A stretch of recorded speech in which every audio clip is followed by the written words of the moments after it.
Сето ова и требаше на Македонија.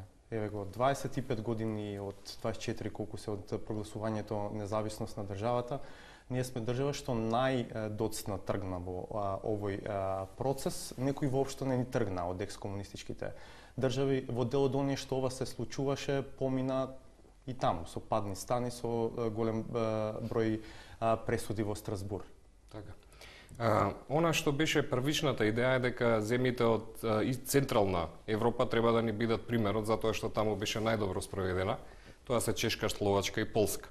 Како беше таму спроведена? Временскиот опфат беше од 1980-та до нивното неосамостојување, туку до падот на режимот, до кога веќе немало влијание од Советскиот сојуз, кога веќе комунистичката партија не била на власт. Значи даден е период од 10 години, затоа што се претпоставува дека доколку едно лице кој ги прекршувало човековите права, тоа не го правело 10 години, понатаму не можете да знаете со сигурност дека ќе го прави.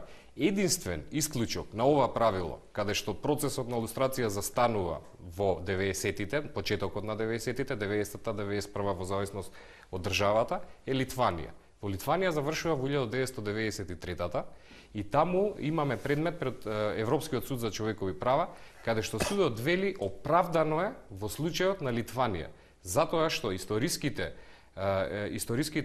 ситуација била таква, каде што КГБ и покрај осамостојањето во 91 на Литванија, уште 2 години имал контрола над делови од државата. Кај на што рече Венецијанската комисија? Кај нас Венецијанската комисија го даде ова како пример за да ни укаже дека ние не сме Литванија, дека тука немаше од СФРЈ служби метнати, туку навистина се осамостоивме и станавме независна држава.